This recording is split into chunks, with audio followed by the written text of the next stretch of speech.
11 The living water, John 4, 1:26.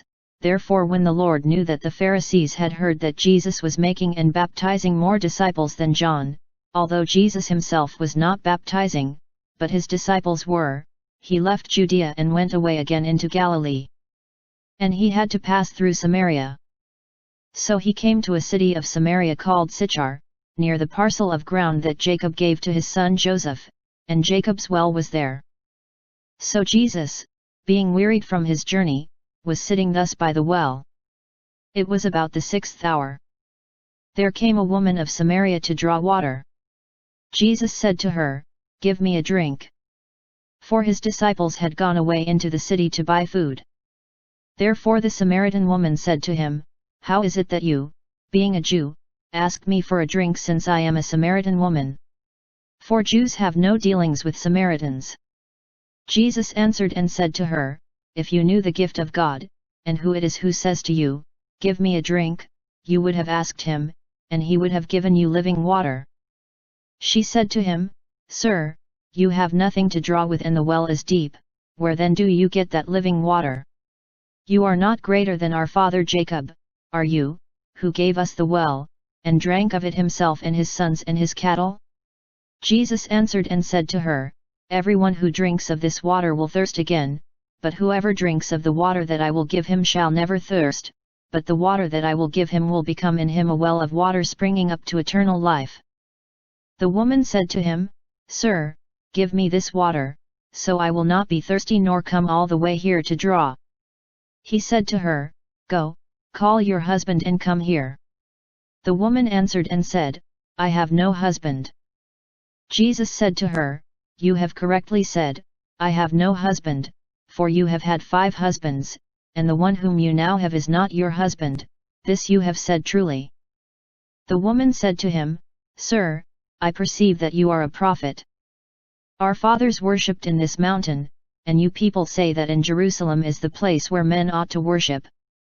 Jesus said to her, "Woman, believe me, an hour is coming when neither in this mountain nor in Jerusalem will you worship the Father. You worship what you do not know, we worship what we know, for salvation is from the Jews. But an hour is coming, and now is, when the true worshippers will worship the Father in spirit and truth, for such people the Father seeks to be his worshippers.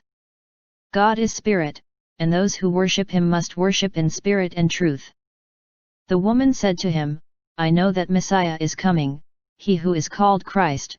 When that one comes, he will declare all things to us." Jesus said to her, "I who speak to you am he." 4, 1:26. The hope of the Messiah lies at the heart of the Old Testament.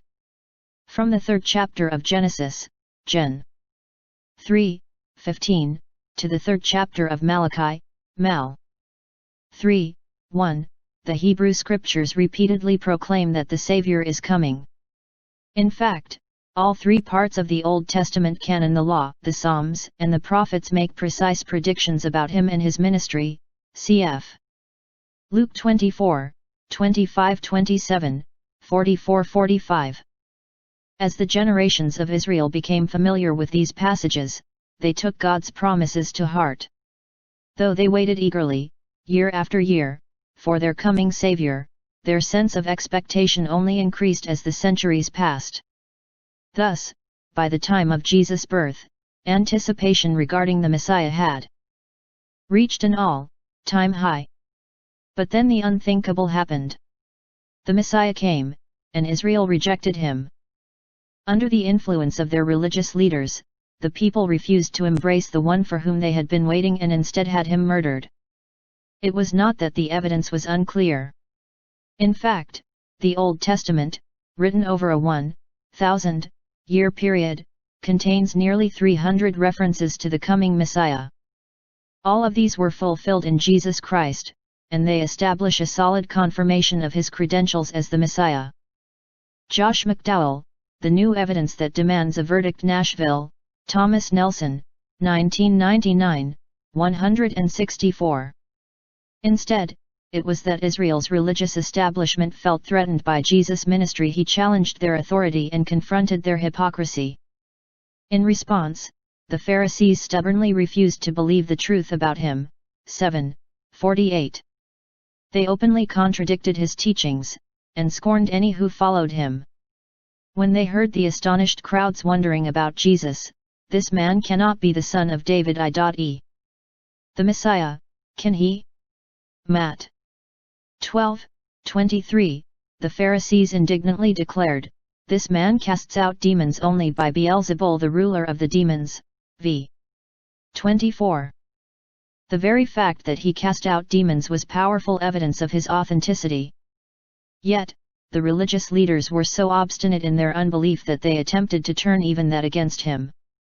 Eventually, in the most heinous and apostate act in its history, Israel delivered its Messiah into the hands of godless men and put him to death. Acts 2:23. But the chief priests and the elders persuaded the crowds to ask for Barabbas and to put Jesus to death. But the governor said to them, "Which of the two do you want me to release for you?" And they said, "Barabbas." Pilate said to them, "Then what shall I do with Jesus who is called Christ?" They all said, "Crucify him." And he said, "Why, what evil has he done?" But they kept shouting all the more, saying, "Crucify him." When Pilate saw that he was accomplishing nothing, but rather that a riot was starting, he took water and washed his hands in front of the crowd, saying, "I am innocent of this man's blood, see to that yourselves." And all the people said, "His blood shall be on us and on our children." Matt. 27:20-25. But the crowds were completely wrong about him. Although dozens of pseudo-messiahs have come and gone, an examination of the Old Testament data points unmistakably to Jesus Christ as the true Messiah. For instance, the Messiah's ancestry is clearly delineated in the Old Testament. God promised that the coming Savior would be a descendant of Abraham, Gen. 12:7, cf. Gal. 3:16, of Jacob, Deuteronomy 18:18, cf. Acts 3:22-23, of Judah, Gen. 49:10, of Jesse, Isa. 11:1-2, cf. v. 10, Rom. 15:12, and of David, J. 23:5-6, cf. 33:15-16, 2 Sam. 7:12-14, Hebrew 1:5. Jesus Christ's lineage met every one of these requirements. Matt.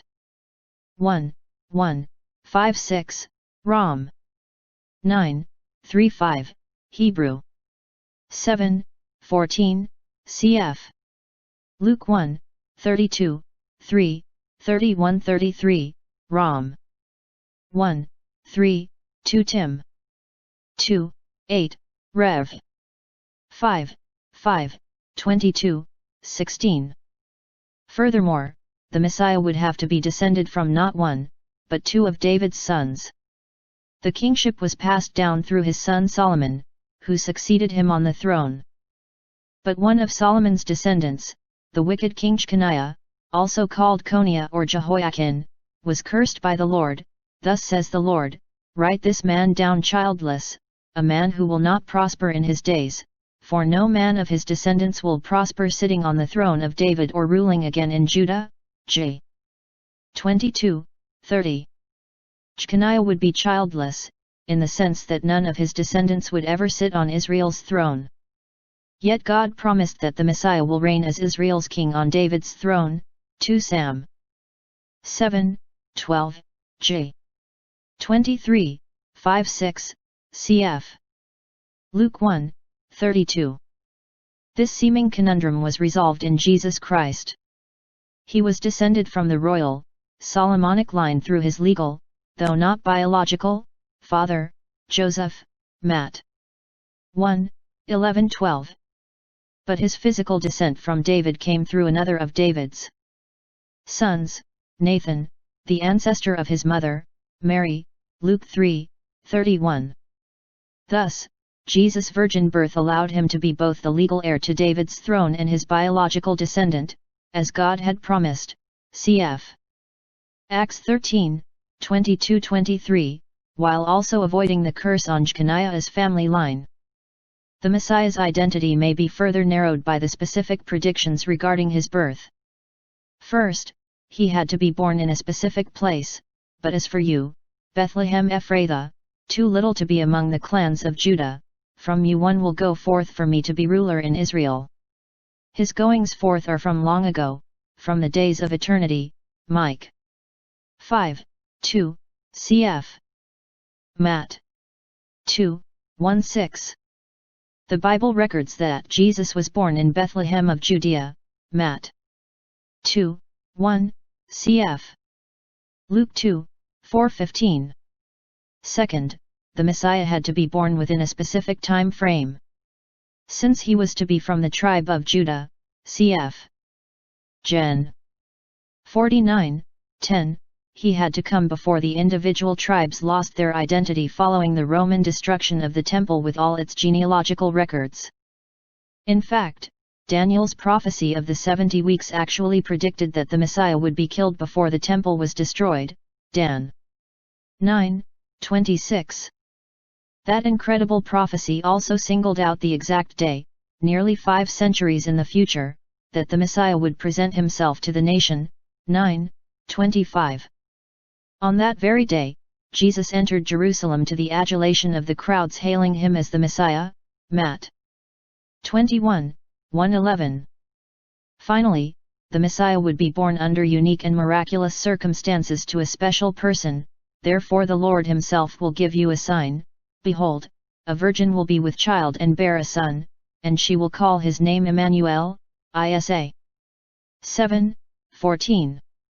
Jesus Christ alone in human history was born of a virgin, but when he had considered this, behold, an angel of the Lord appeared to him in a dream, saying, Joseph, son of David, do not be afraid to take Mary as your wife, for the child who has been conceived in her is of the Holy Spirit. She will bear a son, and you shall call his name Jesus, for he will save his people from their sins.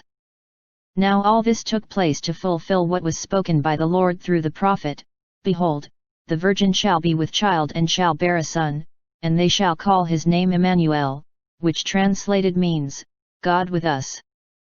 And Joseph awoke from his sleep and did as the angel of the Lord commanded him, and took Mary as his wife, but kept her a virgin until she gave birth to a son, and he called his name Jesus.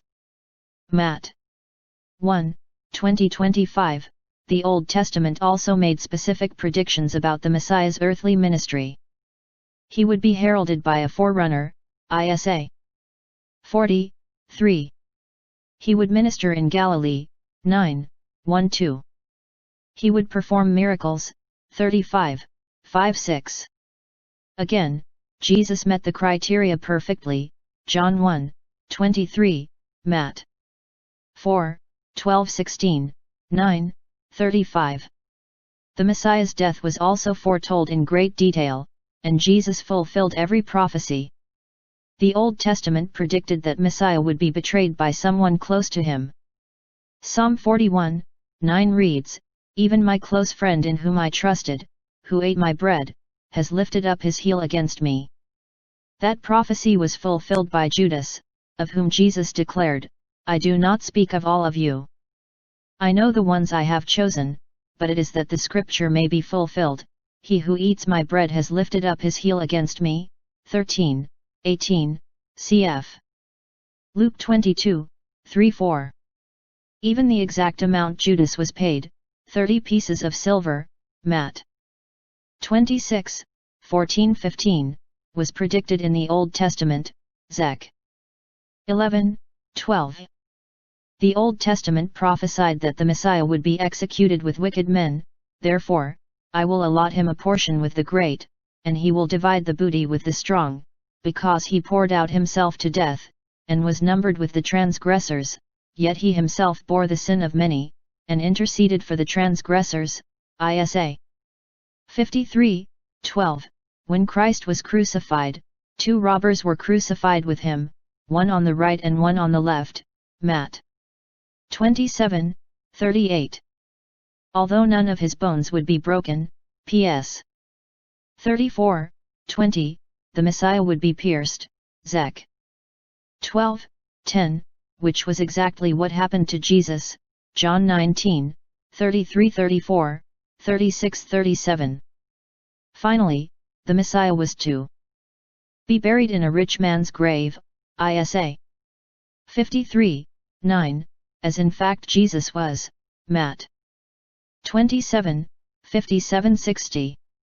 The evidence, then, unambiguously and overwhelmingly points to Jesus of Nazareth as the Messiah. Only he fulfilled these and all other Old Testament messianic prophecies. The Apostle John obviously understood the weighty evidence that confirmed Jesus' authenticity. In fact, the reason he wrote his Gospel was to confirm the obvious that Jesus is the Christ, the Son of God, John 20:31. And it is in keeping with this purpose that John relates the story of Jesus' encounter with a Samaritan woman. The woman's reaction to Jesus, as related in John's account, strongly suggests that she embraced him as her Lord and Savior. But her conversion is not the main point of this passage. The central truth of this section is found in Jesus' revelation of himself as the Messiah, v. 26. He did so here for the first time and to a most unlikely non-Jew. But why did he decide not to first declare his messiahship to the most politically correct and influential target, the Jewish religious leaders? Why choose to reveal that monumental truth to an obscure, despised, immoral, Samaritan woman?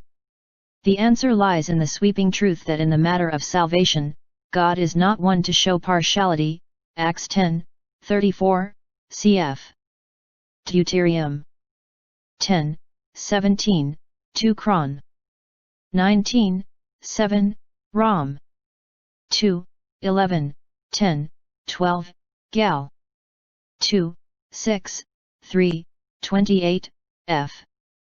6:9, Col. 3:11. The contrast between the Samaritan woman and Nicodemus, for example, was striking. He was a devoutly religious Jew, she was an immoral Samaritan. He was a learned theologian, she was an uneducated peasant woman. He recognized Jesus as a teacher sent by God, she had no clue who he was. He was wealthy, she was poor. He was a member of the social elite of Israel, she was the dregs of Samaritan society and outcast among outcasts, since the Jews regarded all Samaritans as unclean pariahs. Jesus' revelation of himself to this woman demonstrated that God's saving love knows no limitations, it transcends all barriers of race, gender, ethnicity, and religious tradition. In contrast to human love, divine love is indiscriminate and all-encompassing, cf. 3:16. That Jesus chose to make himself known first not only to a Samaritan, but also to a woman, was a stinging rebuke to members of Israel's religious elite who rejected him even when he did reveal himself to them.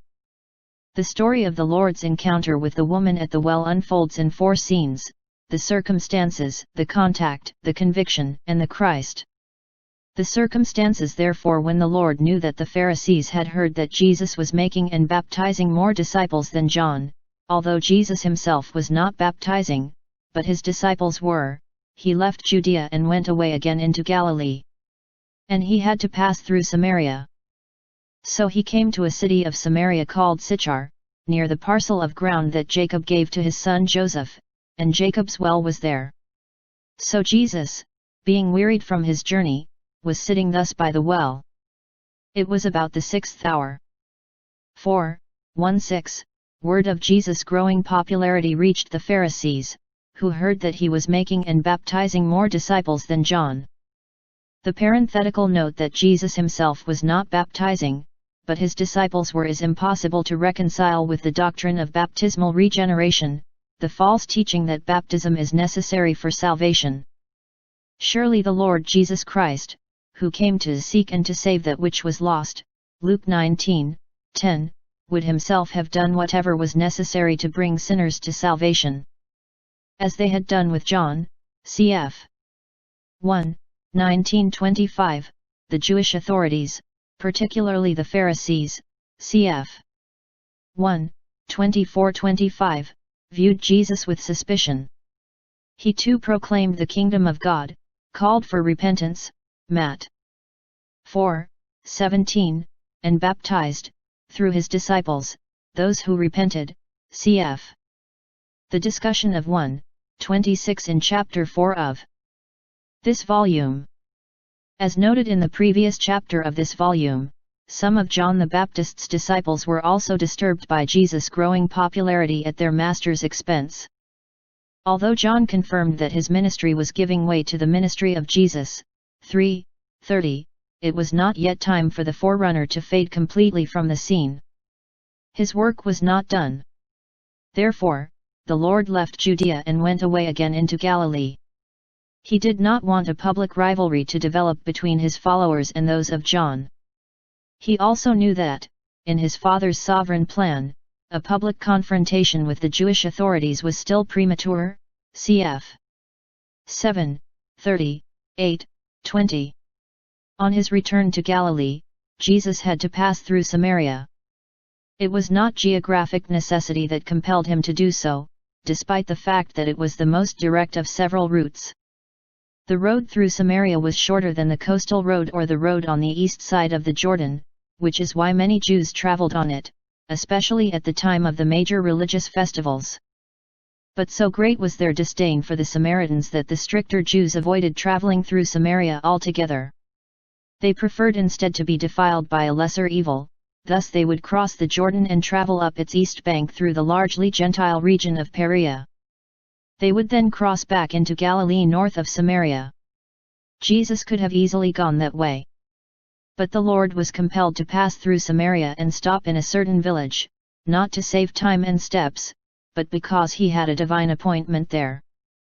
John frequently used the verb dei, had to speak of Jesus fulfilling the mission given him by the Father, 3:14, 9, 4, 10, 16, 12, 34, 20, 9.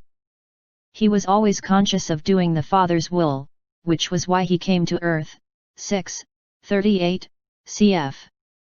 4:34, 5:30, 17, 4, Matt. 26:39.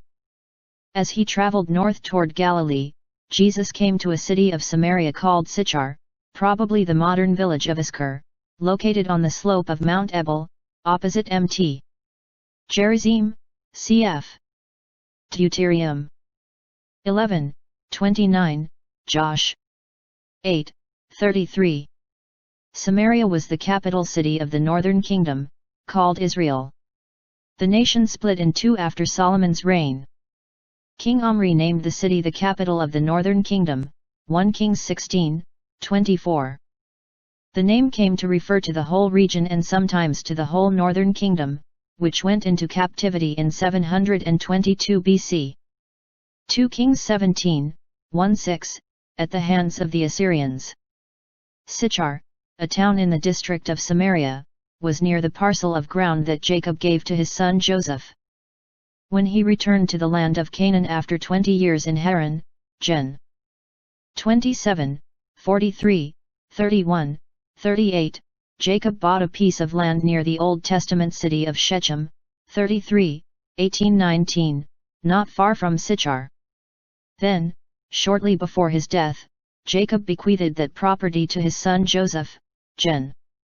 48, 22, portion Hebrew. Shechem lit. Means shoulder, or ridge. Many years later, Joseph was buried there after Israel conquered the land under Joshua, Josh 24:32. It was thus a familiar and important site to both Jews and Samaritans.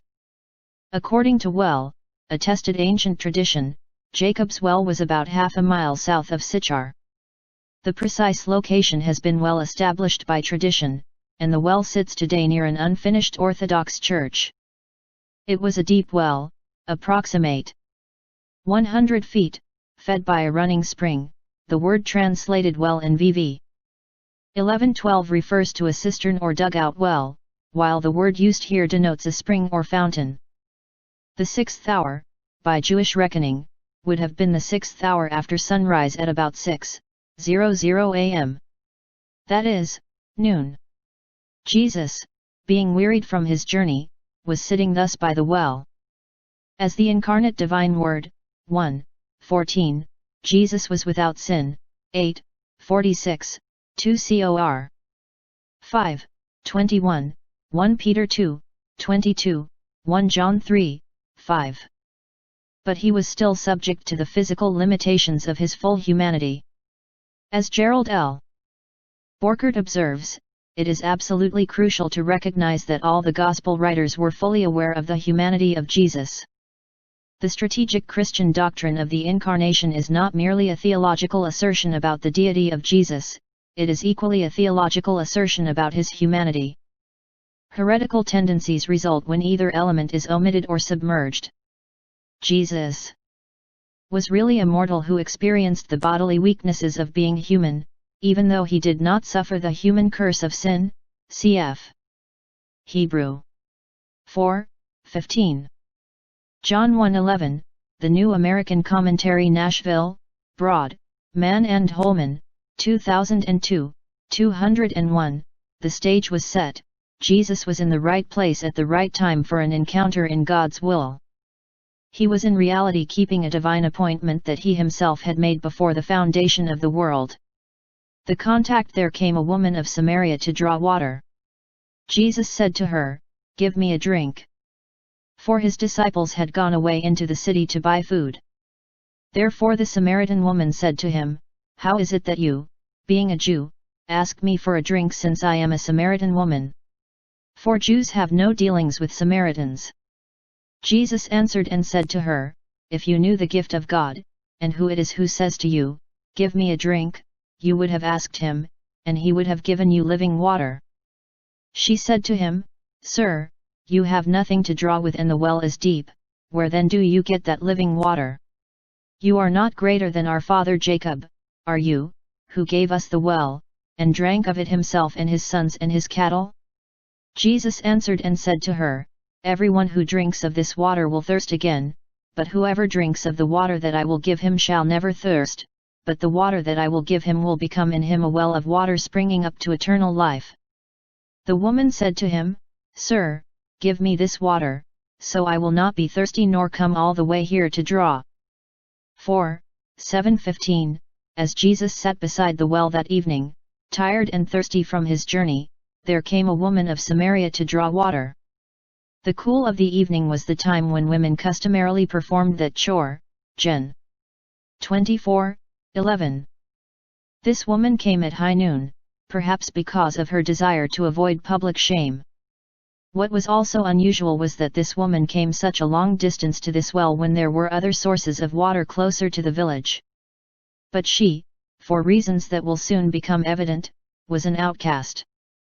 She would rather walk the extra distance in the hottest time of the day than face the hostility and scorn of the other women at the closer well earlier or later in the day. The Lord's simple request, "Give me a drink," was in that culture a shocking breach of social custom. Men did not speak with women in public, not even their wives. Nor did rabbis associate with immoral women, cf. Luke 7:39. Most significant of all in this situation, Jews customarily wanted nothing to do with Samaritans, cf. the discussion of v. 9 below. But Jesus shattered all of those barriers. The parenthetical note that the disciples had gone away into the city to buy food explains why Jesus was sitting at the well by himself. It also indicates that our Lord did not pay attention to the taboos of the strict Jews, who would not eat food handled by Samaritans. Taken aback that Jesus spoke to her, the Samaritan woman said in astonishment, "How is it that you, being a Jew, ask me for a drink since I am a Samaritan woman?" As noted above, it was culturally incorrect for a man, especially a rabbi, to speak to any woman, particularly an immoral outcast. But her question reveals that what she found most surprising was that Jesus, being a Jew, would speak to her, a Samaritan woman, since, as John explained in an understated way, Jews have no dealings with Samaritans. Even more astounding was his willingness to ceremonially defile himself by drinking from her water pot, since he had no vessel of his own from which to drink. V. 11. The word translated dealings in John's explanatory note literally means to use the same utensils. But Jesus was the infinitely holy God in human flesh. He could not be defiled by a Samaritan water pot. Whatever he touched, even corpses, Luke 7, 12-15, or lepers, Matt. 8, 2-3, did not taint him, but instead became clean. The bitter rivalry between the Jews and the Samaritans had been going on for centuries. After the fall of the northern kingdom to the Assyrians, the 10 tribes of Israel were carried away into exile from their own land to Assyria.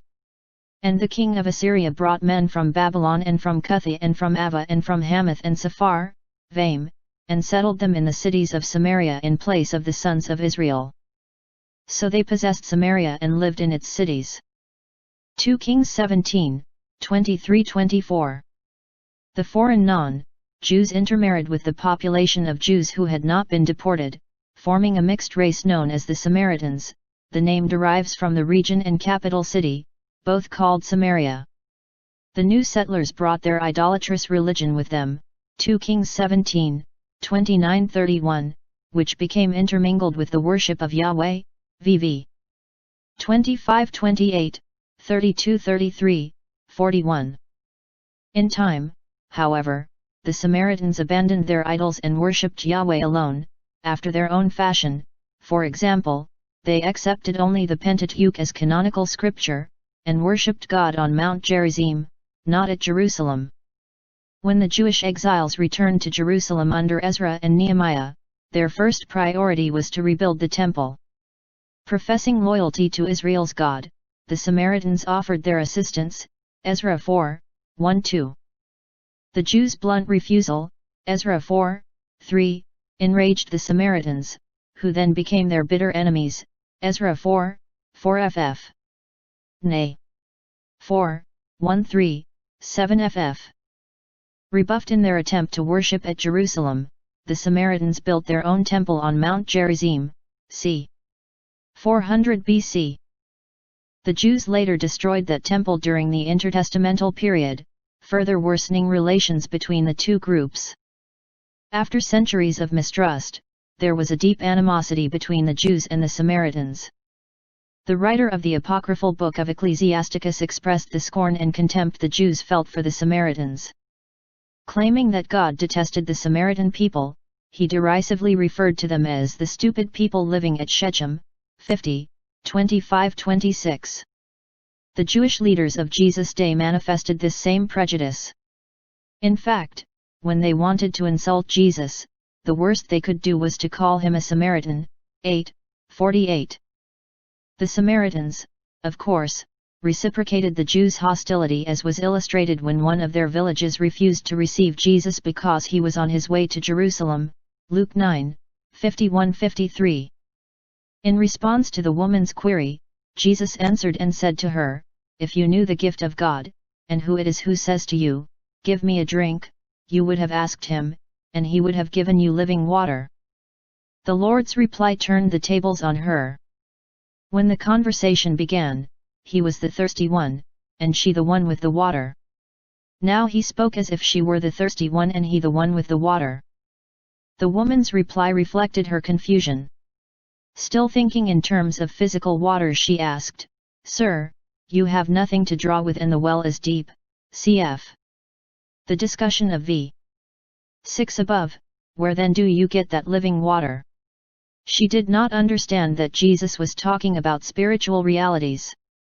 The living water that he offered her was salvation in all its fullness, including forgiveness of sin and the ability and desire to live an obedient life that glorifies God.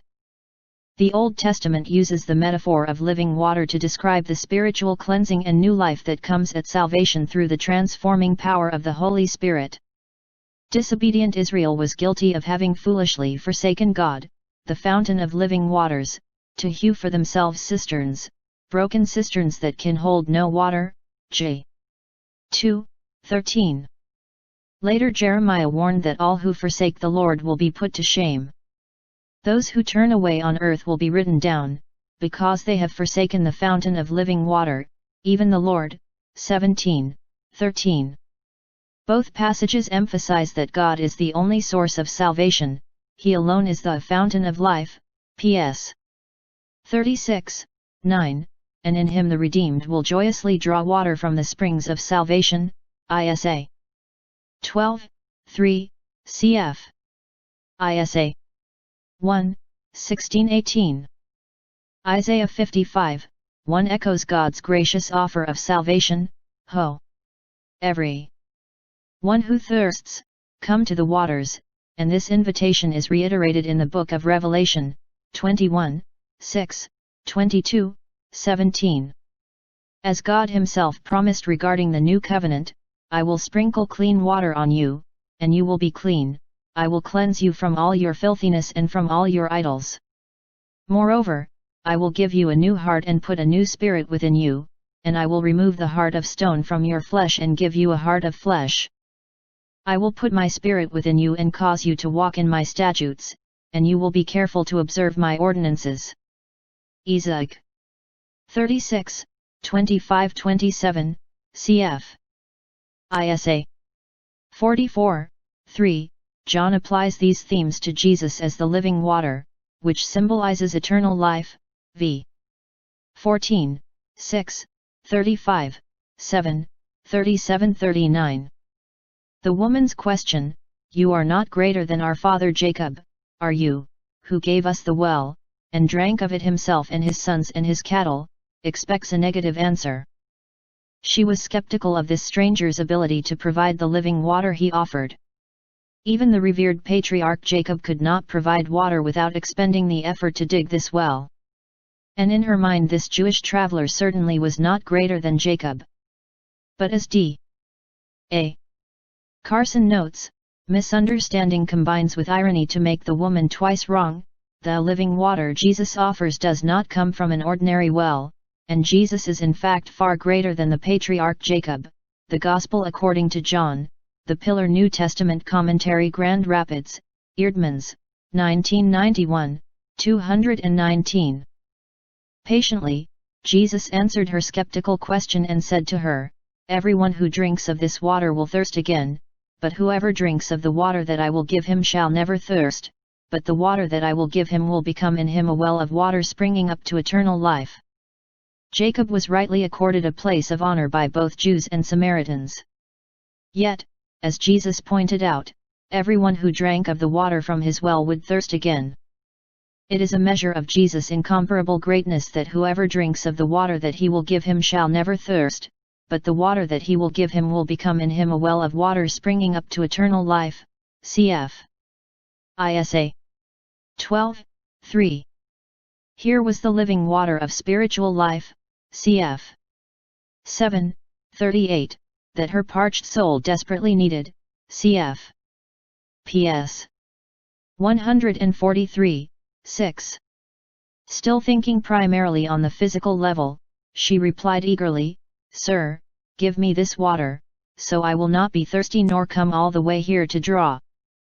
Her response parallels that of the Galilean crowd, who responded to Jesus' teaching about the bread from heaven, "Lord, always give us this physical bread." 6:34, cf. v. 26. Whatever else the living water did, she was ready to receive it if it would eliminate her daily trip to the well and give her also eternal life. At this point, the woman does not appear to have been clear on the matter of spiritual transformation. Jesus had spoken to her about the water of eternal life, and she seemed willing to accept it, but no conditions had been stated. As with any lost sinner, this woman needed to understand two crucial issues before she could receive the living water of eternal life, namely, the reality of her sin and his identity as Savior. In these last 2 points, Jesus addressed both of those issues. The conviction he said to her, "Go, call your husband and come here." The woman answered and said, "I have no husband." Jesus said to her, "You have correctly said, I have no husband, for you have had 5 husbands, and the one whom you now have is not your husband, this you have said truly." The woman said to him, "Sir, I perceive that you are a prophet. 4. 16-19. Since the woman failed to grasp the nature of the water he spoke of, Jesus moved the conversation to her need for repentance and salvation from sin. His command, "Go, call your husband and come here," exposed the heart of the issue, her sin. Those who truly thirst for the righteousness God provides in salvation will confess and forsake their wicked ways. Isa. 55, 6-7. Scripture knows nothing of a salvation without repentance, and that always involves turning from sin. Acts 26, 19-20, 1 Thess. 1, 9. Jesus did not come to grant sinners perfection in the next life while leaving them to continue in sin in this one. Cf. J. 7, 9-10, Rom. 3, 5-8, 6, 1-2. On the contrary, he gave himself for us to redeem us from every lawless deed, and to purify for himself a people for his own possession, zealous for good deeds. Titus 2, 14, cf. Acts 3, 26, f. 5, 25-27, col. 1, 20-23. As a result, those who come to him and truly receive the living water of eternal salvation have been freed from sin, and become slaves of righteousness, and enslaved to God. Rom. 6, 18, 22, cf. f. 6, 6, col. 3, 24, 1 Peter 2, 16. Jesus responded to the woman's interest by offering her the opportunity to confess her sins and receive forgiveness, to be purified and delivered from iniquity to righteousness. Shocked and shamed by the unnerving realization that Jesus knew all about her morally debased life, the woman answered evasively, "I have no husband." Although she was not lying, she was not telling the whole truth either. But her desperate attempt to conceal her sin from Jesus was futile. His devastating reply forced her to face it. "You have correctly said, 'I have no husband,' for you have had 5 husbands, and the one whom you now have is not your husband. This you have said truly." While commending her for her truthfulness, as far as it went, Jesus nonetheless unmasked her sin. It should also be noted that by refusing to call the man she was currently living with her husband, Jesus rejected the notion that merely living together constitutes marriage. The Bible views marriage as a formal, legal, public covenant between a man and a woman. Matt. 19, 5-6. Shaken by Jesus' amazingly accurate knowledge of her sinful life, the woman said, "Sir, I perceive that you are a prophet." By calling him a prophet, she affirmed that his knowledge of her sordid lifestyle was accurate. No longer did she attempt to hide her sin, rather, this statement constituted a confession by which she was turning from her sin, hoping to receive the water of eternal life. "The Christ our fathers worshipped in this mountain, and you people say that in Jerusalem is the place where men ought to worship." Jesus said to her, "Woman, believe me, an hour is coming when neither in this mountain nor in Jerusalem will you worship the Father. You worship what you do not know, we worship what we know, for salvation is from the Jews. But an hour is coming, and now is, when the true worshippers will worship the Father in spirit and truth, for such people the Father seeks to be his worshippers. God is spirit, and those who worship him must worship in spirit and truth." The woman said to him, "I know that Messiah is coming, he who is called Christ. When that one comes, he will declare all things to us."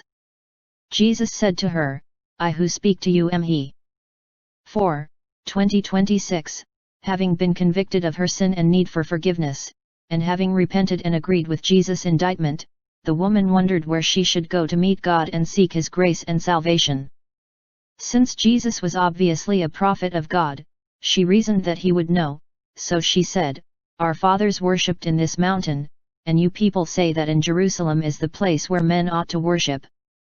Her comment highlighted one of the major points of contention between Jews and Samaritans. Both believed that under the Old Covenant God directed his people to worship him in a specific location, cf. Deuteronomy 12, 5, 16, 2, 26, 2. The Samaritans, accepting only the Pentateuch as canonical, chose Mount Gerizim. It was at nearby Shechem that Abraham first built an altar to God, Gen. 12, 6-7, and it was from Mount Gerizim that the Israelites proclaimed the blessings of obedience to God's commandments, Deuteronomy 11, 29. The Jews, accepting the complete Old Testament canon, recognized that God had chosen Jerusalem as the place where he was to be worshipped, 2 Chron. 6, 6, cf. PSS 48, 12, 78, 68-69, 132, 13. Jesus' unexpected reply was that the issue would soon be irrelevant. In the near future, true worship would take place neither in this mountain, Gerizim, nor in Jerusalem.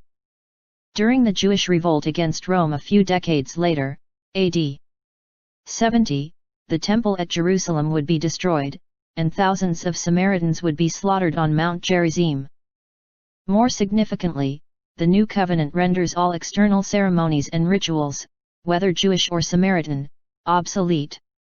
However, at the time of Jesus' dialogue with the woman, the Jews were right and the Samaritans wrong, since the New Covenant had not yet been initiated. Thus Jesus said, "You worship what you do not know, we worship what we know, for salvation is from the Jews." Because they rejected most of the Old Testament, the Samaritans lacked the full revelation that it contained. There is a twofold sense in which salvation is from the Jews. First, the revelation of salvation came first to them and then to the rest of the world, Rom.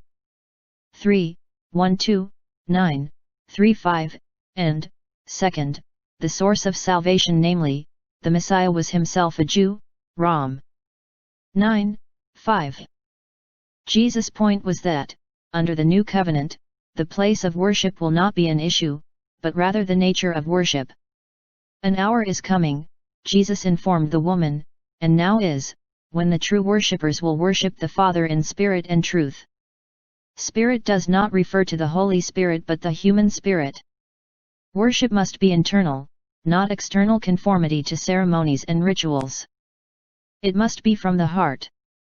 Truth calls for this heart worship to be consistent with what Scripture teaches and centered on the incarnate Word. The worship of neither the Samaritans nor the Jews could be characterized as being in spirit and truth, even though the Jews had a more complete understanding of the truth. Both groups focused on external factors. They conformed outwardly to regulations, observed rituals, and offered sacrifices. But the time had arrived, since the Messiah had come, when true worshippers would no longer be identified by where they worshipped. True worshippers are those who worship the Father in spirit and truth. Paul calls them the true circumcision, who worship in the Spirit of God and glory in Christ Jesus and put no confidence in the flesh. Phil. 3, 3. It is such people the Father seeks to be his worshippers by sovereignly drawing them to himself. 6, 44, 65. The phrase God is Spirit is the classic biblical definition of the nature of God. Despite the heretical teaching of false cults, God is not an exalted man, Number 23, 19, for a spirit does not have flesh and bones, Luke 24, 39. He is the invisible God, Col.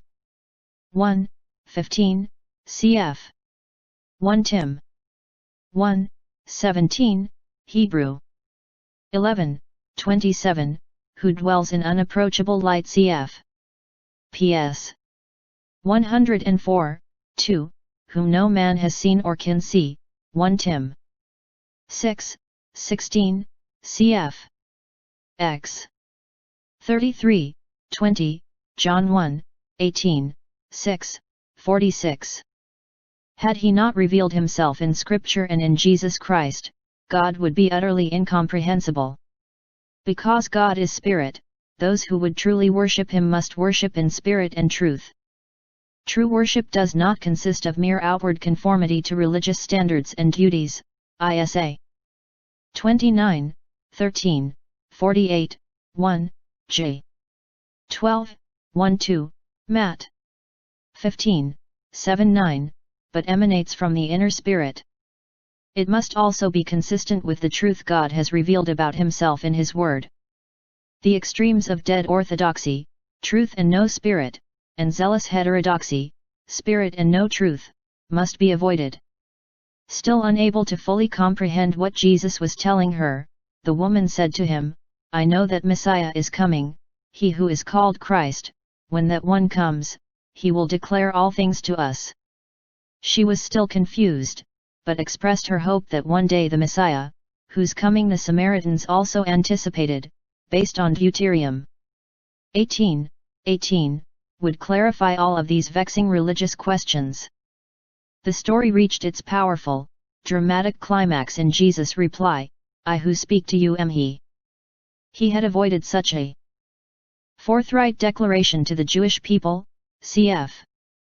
Matt 16:20, because of the crassly political and militaristic expectations they had for the Messiah. They hoped for someone who would lead a revolt to throw off the yoke of the hated Romans, cf. John 6:15. The faith of this Samaritan woman, on the other hand, was not obstructed by such self-styled misconceptions, as her response in v. 29 indicates. The word he is not in the original text. Our Lord actually said, I who speak to you am. Here is another one of the I am statements that are so common in this Gospel, cf. 8:58. 20, 3 times our Lord says, I am, and 7 times adds rich metaphors, cf. 6:35, 41, 48, 51, 8, 12, 10, 7, 9, 11, 14, 11, 25, 14, 6, 15, 1, 5. Jesus' words must have rocked the woman to the core of her being. The man who just a few minutes earlier had made a simple request for a drink of water now claimed to be the long-awaited Messiah. Unlike Nicodemus, she knew nothing of any signs and miracles Jesus had performed. But merely because of what he knew about her, the woman did not doubt the veracity of his claim. That was great, God-given trust. Indeed, she went and proclaimed it in her village, a fact that strongly suggests that she had genuinely come to saving faith. Jesus' conversation with the woman at the well illustrates 3 non-negotiable truths about salvation. First, salvation comes only to those who recognize their desperate need for spiritual life they do not have. Living water will be received only by those who realize that they are spiritually thirsty. Second, salvation comes only to those who confess and repent of their sin and desire forgiveness. Before this promiscuous woman could embrace the Savior, she had to acknowledge the full weight of her iniquity. And, third, salvation comes only to those who embrace Jesus Christ as their Messiah and sin-bearer. After all, salvation is found in no one else, cf. 14:6, Acts 4:12.